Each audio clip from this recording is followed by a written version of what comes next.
যারা মুহাম্মদুর রাসূলুল্লাহকে শেষ নবী বিশ্বাস করে না, সূরা আহজাবের 40 নম্বর আয়াত মানে না, কলেমা পড়তে পড়তে কাফির, নামাজ পড়তে পড়তে কাফির, রোজা রাখতে রাখতে কাফির, হজ করতে করতে কাফির। এবার বলেন, উদাহরণ বুঝা থাকলে, কাদিয়ানীরা কিসের নামে কি মতবাদী? ইসলামের নামে কুফরি মতবাদী। কি নামে কি মতবাদী? ইসলামের নামে কুফরি মতবাদী। তাই আল্লাহ সূরা শুরার 13 নম্বর আয়াতে বলেন, আকিমুদ্দিন, ইসলামের বিশুদ্ধ আকীদায়, ইসলামের বিশুদ্ধ মতবাদে অটল থাকো। সত্যই যদি তোমাদের ধর্ম ইসলাম হয়ে থাকে, তাহলে ভ্রান্ত মতবাদ পোষণ করা যাবে না। এই ভ্রান্ত মতবাদের দুইটা স্তর আছে। এক স্তরের ভ্রান্ত মতবাদ পোষণ করার সাথে সাথে আর মুসলমান থাকে না, কাফের হইয়া যায়। আরেক প্রকার ভ্রান্ত মতবাদ পোষণ করার কারণে কাফের তো হয় না, নির্বেজাল মুসলমানও থাকে না।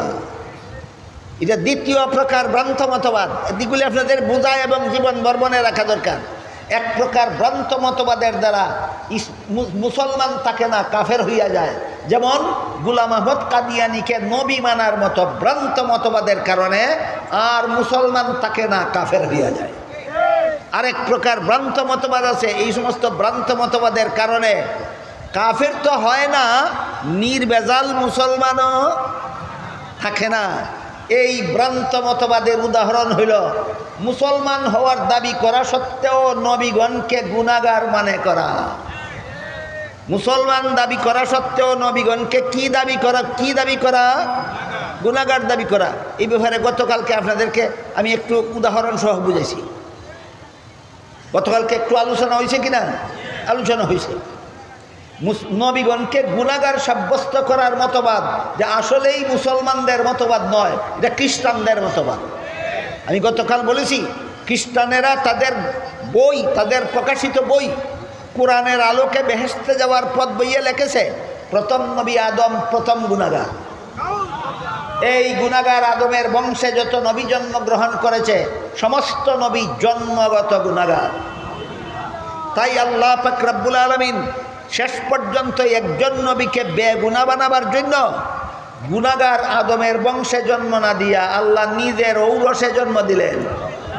ইনি হলেন হযরত ঈসা আলাইহিস সালাম। ইনি হলেন হযরত। কাদিয়ানীদের ভ্রান্ত মতবাদ, আরে খ্রিস্টানদের ভ্রান্ত মতবাদটা বুঝে থাকলে এবার বলুন, খ্রিস্টানদের মতবাদে আদম নবী বেগুনাহ না গুনাহগার? তাদের মতবাদে গুনাহগার। এই গুনাহগার নবীর বংশে যত নবী জন্মগ্রহণ করেছেন, তারা কেউ বেগুনাহ না গুনাহগার? তাদের ভ্রান্ত মতবাদে সমস্ত নবী গুনাহগার। এবার বলুন, তাদের ভ্রান্ত মতবাদে ঈসা নবী বেগুনাহ রইলেন কিভাবে? আদমের বংশ জন্ম হইয়া না আল্লাহর ঔরসে জন্ম হইয়া? আল্লাহর ঔরসে জন্ম হইয়া একমাত্র ঈসা নবী বেগুনাহ রয়েছেন। যারা আল্লাহর বংশে জন্ম হয়েছে না, আদমের বংশে জন্ম হয়েছে, তারা সবাই গুনাহগার। এইগুলি হইল বর্তমান দুনিয়ার খ্রিস্টানদের ধর্ম বিশ্বাসের ফাউন্ডেশন। বর্তমান দুনিয়াতে যত খ্রিস্টানরা ধর্ম পালন করে, খ্রিস্ট ধর্ম, তাদের এই খ্রিস্ট ধর্মের মূল ফাউন্ডেশন হইল এই তিনটা কথা। যে এক নম্বর কথা হইল আদম প্রথম নবী আদম প্রথম গুনাহগার। দুই নম্বর কথা হইল আদমের বংশে জন্মগ্রহণকারী সমস্ত নবী জন্মগত ধর্মাবলম্বীরা, এরা ধর্ম বিশ্বাসে বিশ্বাসী হইয়া ধর্মাবলম্বী নয়, এরা কতগুলি গাঞ্জাখুরি কথাকে ধর্মের কথা নামে চালিয়ে রেখেছে। এই গাঞ্জাখুরি কথাগুলির মধ্যে এই তিনটা কথা উল্লেখযোগ্য। সেখান থেকে একদল মুসলমান খ্রিস্টানদের কাছ থেকে আমদানি করেছে আদম আলাইহিস সালাম গুনাহগার, ইউসুফ আলাইহিস সালাম গুনাহগার, জাকারিয়া আলাইহিস সালাম গুনাহগার, মুসা আলাইহিস সালাম গুনাহগার, মুহাম্মাদুর রাসূলুল্লাহ সাল্লাল্লাহু আলাইহি ওয়াসাল্লাম গুনাহগার। দুঃখের বিষয়, এই তবলিগি বর্তমান বিশ্বজোড়া তবলিগি জমাতের মধ্যে একটা লোকে ফাটল সৃষ্টি করে রেখেছে। এই লোকটার নাম হইল মৌলানা সাদ সাহেব। এই মৌলানা সাদ সাহেব বলে ইউসুফ নবী গুনাহগার, মৌলানা সাদ সাহেব বলে জাকারিয়া নবী গুনাহগার, মৌলানা সাদ সাহেব বলে মুসা নবী গুনাহগার, মৌলানা সাদ সাহেব বলে মুহাম্মাদুর রাসূলুল্লাহ পর্যন্ত গুনাহগার। বলেন ইসলামের বিশুদ্ধ মতবাদে অটল আছে, না ইসলামের নামে ভ্রান্ত মতবাদ? আল্লাহ সূরার 13 নম্বর আয়াতে বলেছেন আকিমুদ্দিন, ইসলামের নামে ভ্রান্ত মতবাদ পোষণ করবে না। ইসলাম যদি সত্যই ধর্ম তোমার ইসলাম হয়ে থাকে, তাইলে ইসলামের বিশুদ্ধ মতবাদে অটল থাকো। আমি গতকালকে আপনাদেরকে বলেছি, যত লোকে, যত দলে, যত নবীকে যত যুক্তি দিয়া গুনাহগার সাব্যস্ত করে, এদের যুক্তিগুলি মেনে নিলে আল্লাহর কোরআনের একটা আয়াতের সাথে সরাসরি সাংঘর্ষিকতা সৃষ্টি হয়। সেই আয়াতে আল্লাহ বলেছেন লা ইয়ানালু আহদিজ জালিমিন, গুনাহগারদেরকে আমি নবী বানাই না। যাদেরকে নবী বানাই তারা কোনোদিন গুনাহ করে না। কাজেই যে যুক্তি দিয়েই আপনি আদমকে গুনাহগার সাজাবেন, এই যুক্তিটা কোরআনের সেই আয়াতের সাথে সাংঘর্ষিক। যেই যুক্তি দিয়েই আপনি ইউসুফ নবীকে গুনাহগার বানাবেন, সেই যুক্তিটাই কোরআনের আয়াতের সাথে সাংঘর্ষিক। যেই যুক্তি দিয়েই আপনি জাকারিয়া নবীকে গুনাহগার সাজাবেন, সেই যুক্তিটাই কোরআনের ওই আয়াতের সাথে সাংঘর্ষিক। যে যুক্তি দিয়েই আপনি মুসা নবীকে গুনাহগার সাব্যস্ত করবেন, সেই যুক্তিটাই কোরআনের আয়াতের সাথে সাংঘর্ষিক। যে যুক্তি দিয়েই আপনি মুহাম্মদুর রাসূলুল্লাহ সাল্লাল্লাহু আলাইহি ওয়াসাল্লামকে গুনাহগার সাব্যস্ত করবেন, সেই যুক্তিটাই কোরআনের আয়াতের সাথে সাংঘর্ষিক। সুতরাং নবীগণকে গুনাহগার মনে করার মতবাদ, এটা ইসলামের নামে ভ্রান্ত মতবাদ। নবীগণকে গুনাহগার সাব্যস্ত করার মতবাদ ইসলামের নামে ভ্রান্ত মতবাদ। এই ধরনের কোনো ভ্রান্ত মতবাদ যেন কোনো মুসলমান গ্রহণ না করে, সেই নির্দেশ দিয়ে আল্লাহ সূরার 13 নম্বর আয়াতে বলেছেন আকিমুদ্দিন, ইসলামের বিশুদ্ধ মতবাদে অটল থাকো। মালিক ইয়াউমিদ্দিন আয়াতে দিন অর্থ কর্মফল, লা ইকরাহা ফিদ্দিন আয়াতে দিন অর্থ ধর্ম, আকিমুদ্দিন আয়াতে দিন অর্থ ইসলামের বিশুদ্ধ মতবাদ। বলুন 3 আয়াতে দিন শব্দের একই অর্থ না 3 আয়াতে 3 অর্থ? 3 আয়াতে 3 অর্থ। মালিক ইয়াউমিদ্দিন আয়াতে দিন অর্থ কর্মফল, লা ইকরাহা ফিদ্দিন আয়াতে দিন অর্থ ধর্ম, আকিমুদ্দিন আয়াতে দিন অর্থ ইসলামের বিশুদ্ধ মতবাদ। আকিমুদ্দিন আয়াতে দিন অর্থ ইসলামের বিশুদ্ধ মতবাদ। আর সূরা মায়েদার 3 নম্বর আয়াত, যেখানে আল্লাহ বলেছেন আল ইয়াউমা আকমালতু লাকুম দীনাকুম, আজকে আমি তোমাদের দিনকে পরিপূর্ণ করে দিলাম।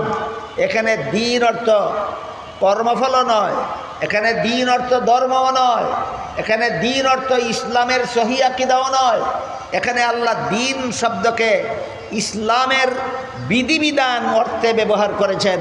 আকমালতু লাকুম দীনাকুমের অর্থ হইল তোমরা ইসলামে, তোমাদের ইসলামের বিধিবিধানকে আমি আল্লাহ পরিপূর্ণ করে দিলাম।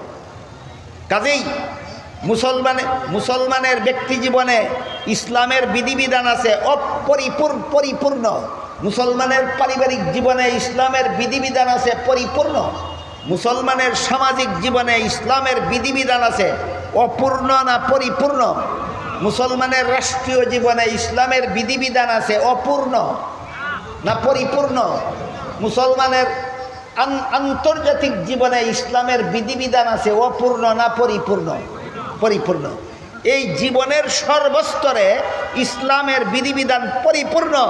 এই মর্মেই আল্লাহ সূরা মায়েদার 3 নম্বর আয়াতে বলেছেন আল ইয়াউমা আকমালতু লাকুম দীনাকুম, যার সারমর্ম হলো তোমাদের ব্যক্তি জীবনে ইসলামের বিধিবিধান যথেষ্ট, তোমাদের পারিবারিক জীবনের সমস্যাবলীর সমাধানের জন্য ইসলামের বিধিবিধান যথেষ্ট, তোমাদের সামাজিক জীবনের সমস্যাবলীর সমাধানের জন্য ইসলামের বিধিবিধান যথেষ্ট, তোমাদের রাষ্ট্রীয় জীবনের সমস্যাবলীর সমাধানের জন্য ইসলামের বিধিবিধান যথেষ্ট নয়।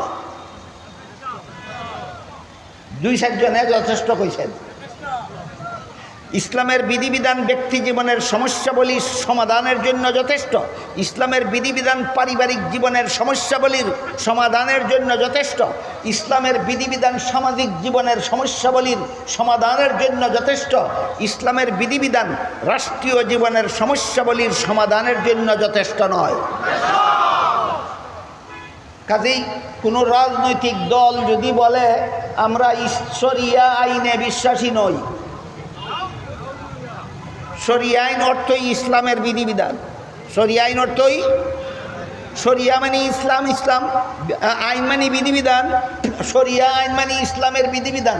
আমরা রাষ্ট্রীয় জীবনে ইসলামের বিধিবিধানে ইসলামের বিধিবিধানে বিশ্বাসী নই। তাহলে তারই কথাটা লাগে গিয়া কোথায়, ওই জায়গাটা আপনাদেরকে আমি চিহ্নিত করে দিই। আমার মনে হয় আপনারা এখানে যারা বসা আছেন, দুই একজন বাদ গেলে যাইতে পারেন, আর বাদ বাকি সমস্তরাই আপনারা ছোটোবেলায় ইমানে মুজমাল পড়েছিলেন। আমানতু বিল্লাহি কামা হুয়া বি আসমাইহি ওয়া সিফাতিহি ওয়া কাবিলতু জামিয়া আহকামিহি। আমি আল্লাহর প্রতি বিশ্বাস স্থাপন করলাম, আল্লাহর নাম এবং গুণাবলীর উপর বিশ্বাস স্থাপন করলাম, এবং কাবিলতু জামিয়া আহকামিহি, কাবিলতু অর্থ গ্রহণ করলাম, জামিয়া অর্থ সমস্ত, আহকাম অর্থ বিধিবিধান। আমি আল্লাহর সমস্ত বিধিবিধান গ্রহণ করলাম কইয়া মুসলমান হয়েছিলা তুমি? বলেন, একজন মুসলমান আল্লাহর কি পরিমাণ বিধিবিধান গ্রহণ কইরা মুসলমান হয়? তাহলে রাষ্ট্র জীবনের বিধিবিধান বর্জন কইরা কেউ মুসলমান হয় না গ্রহণ কইরা মুসলমান হয়? তাহলে রাজনৈতিক দলের পক্ষ থেকে যদি বলা হয় রাষ্ট্রীয় জীবনে আমরা ইসলাম শরিয়া আইনে বিশ্বাসী নই, এর মানে হইল তুমি রাষ্ট্রীয় জীবনে ইসলামের বিধিবিধানকে যথেষ্ট মনে করো না। আমি দাওয়াত দেই, নূতনভাবে যাচাই করে দেখো তোমার ডুলার তলা ভাঙ্গা না তলা ঠিক আছে, তোমার ইমান ডুলাতে আছে না ভাঙ্গা দিয়া বের হয়ে গেছে। এটা বলতে পারেন ইসলামের বিধানে নামাজ ফরজ, আমি নামাজ পড়ি না, এটা আমারও ফরজ, ইমান চলে যাবে না, ইমান থাকবে দুর্বল হইলেও। এটা বলতে পারেন ইসলামের বিধানে রমজান মাসে রোজা রাখা ফরজ, আমি রাখি না, এটা আমার দুর্বলতা, আমারও ফরজ, গুনাহ হবে কিন্তু বেঈমান হবে না। কি বলেন আপনারা? ইসলামের বিধান মতো 5 বেলা নামাজ ফরজ আমি মানি, আমি পড়ি না, এটা আমারও ফরজ, তবুও বেঈমান হবে না, ইমান চলে যাবে না। ইসলামের বিধান মতো রমজান মাসে রোজা রাখা ফরজ, আমি রাখি না, এটা আমার ত্রুটি, আমারও ফরজ, স্বীকার করলে আর ইমান যাবে না। কিন্তু যদি বলে 5 বেলা নামাজ ফরজ আমি বিশ্বাস করি না, ইমান থাকবে না। যদি বলে রমজান মাসে রোজা ফরজ আমি বিশ্বাস করি না, ইমান থাকবে না। ঠিক তেমনিভাবে বলতে পারো যে রাষ্ট্রীয় জীবনে ইসলামের বিধিবিধান যথেষ্ট, আমরা রাজনৈতিক স্বার্থে ওইগুলি বাস্তবায়নের আন্দোলন করি না। কেন? তুমি স্বার্থের পথে গেলা, সেটার বিচার আছে আলাদা, কিন্তু তোমার ইমান চলে যাবে না। বিষয়টা কি আমি আপনাদের বোঝাতে পারলাম? রাষ্ট্রীয় নমাজ ফরজ আমি বিশ্বাস করি, নমাজ পড়ি না, এটা আমার অপরাধ, ইমান চলে যাবে? রমজানে রোজা রাখা ফরজ আমি বিশ্বাস করি, কিন্তু রোজা রাখি না, সেটা আমার ত্রুটি, ইমান চলে যাবে না। ঠিক তেমনিভাবে কাবিলতু জামিয়া আহকামিহি, জীবনের সর্বস্তরে আল্লাহর বিধিবিধান গ্রহণ করে নিয়ে আমি মুসলমান হয়েছি। সুতরাং পারিবারিক জীবনে যেমনভাবে ইসলামের বিধিবিধান যথেষ্ট, সামাজিক জীবনে যেভাবে ইসলামের বিধিবিধান যথেষ্ট, তেমনিভাবে রাষ্ট্রীয় জীবনে ইসলামের বিধিবিধান যথেষ্ট। আমি বিশ্বাস করি, পালন করি না আমার কোনো স্বার্থের কারণে, ইমান যাবে না। পালন করি না আমার কোনো স্বার্থের কারণে, ইমান যাবে না। স্বার্থের কারণে আলাদা বিচার আছে, তুমি কেন স্বার্থলোভী হইলে সেটা আলাদা বিচার আছে, কিন্তু ইমান যাবে না। কথাটা একটু গুটাইয়া বললে অত চলে, এত লাগাম ছাড়া কথা বলবে কেন রাজনৈতিক দলের প্রধান নেতা হইয়া?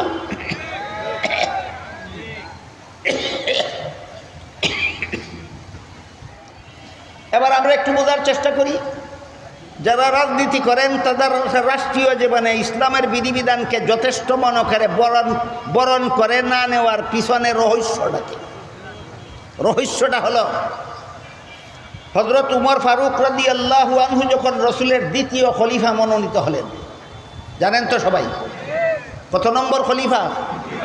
খলিফা মনোনীত হওয়ার সাথে সাথেই ঘর থেকে বের হয়ে গেলেন। প্রজা সাধারণে সবাই খাদ্য পাইল না, কেউ খাদ্যের অভাবে উপবাস রইল তদন্ত করার জন্য। গিয়া দেখেন এক বাড়িতে একটা বিধবা মহিলা, তার এতিম বাচ্চাকে খানা দিতে পারতেছে না, তার স্বামী মারা গেছে, উপার্জনের মতো কেউ নাই, এই জন্য বাচ্চাদেরকে সান্ত্বনা দিতেছে কোনো রকম ঘুম পাড়াবার জন্য। খলিফা উমর মহিলাকে জিজ্ঞাসা করলেন, তোমার বাচ্চারা কান্দে কেন, তুমি এদেরকে কি সান্ত্বনা দিতেছ? মহিলা বলে, আমি শুনেছি উমর বলে খলিফা হয়েছে, খলিফা হওয়ার যোগ্য নয়। এই বিধবা মহিলা বলে, আমি শুনেছি উমর রাষ্ট্রপ্রধান হয়েছে, এই উমর রাষ্ট্রপ্রধান হওয়ার যোগ্য নয়, কারণ রাষ্ট্রপ্রধানের দায়িত্ব হলো দেশের সর্বলোকে খাদ্য পাইল কিনা, না পাইয়া থাকলে সরকারি তহবিল থেকে তাদের খাদ্য পাওয়ার ব্যবস্থা করা। এটা সরকারের কাছে জনগণের 6টা অধিকারের 1 নম্বর অধিকার। বুঝে থাকলে এবার বলুন, দেশের যে কোনো ধর্মাবলম্বী জনগণের সরকারের কাছে সর্বমোট অধিকার আছে 6টা। এর মধ্যে 1 নম্বর অধিকার হইল সমস্ত জনগণে খাদ্য পাইল কিনা, না পাইয়া থাকলে সরকারের তহবিল থেকে খাদ্য পৌঁছাবার ব্যবস্থা করা, এটা সরকারের কাছে জনগণের 1 নম্বর অধিকার ইসলামের বিধান মতো। এখন ইসলামের বিধানে যদি বিশ্বাসী হয় তাহলে জনগণকে সরকারি তহবিলের সম্পদ জনগণের মধ্যে বন্টন করে দিলে নিজের নামে বাড়ি গাড়ি করা যাবে না। এই জন্য শরিয়া আইনে বিশ্বাসী নই। আমি কি রহস্যটা আপনাদের বুঝাতে পারলাম?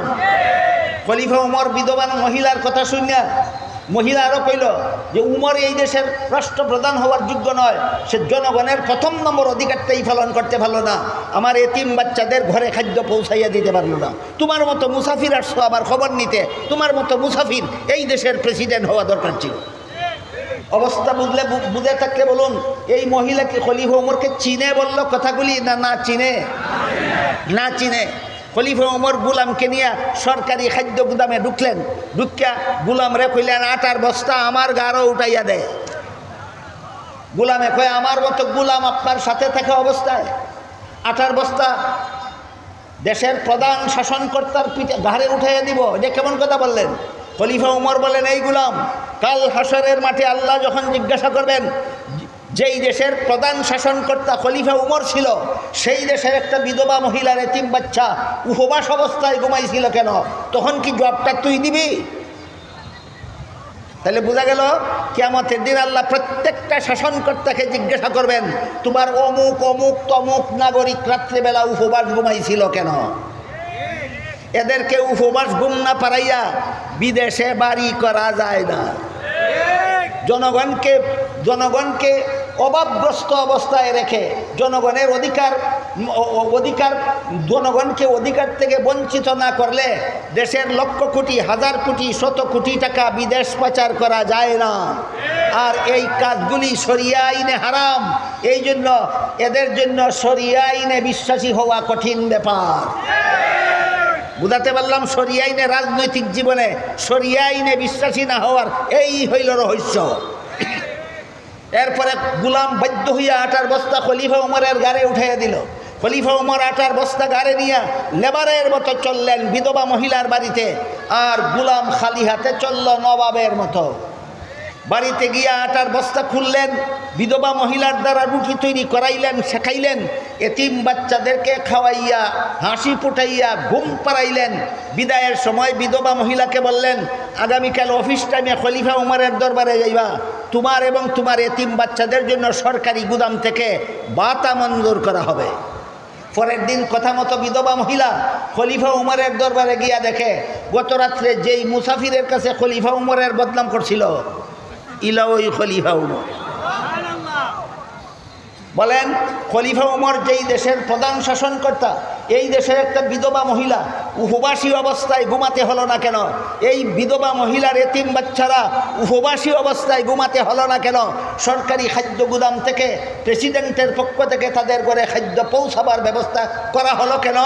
একমাত্র রাষ্ট্র চলে শরিয়া আইনে। এই জন্য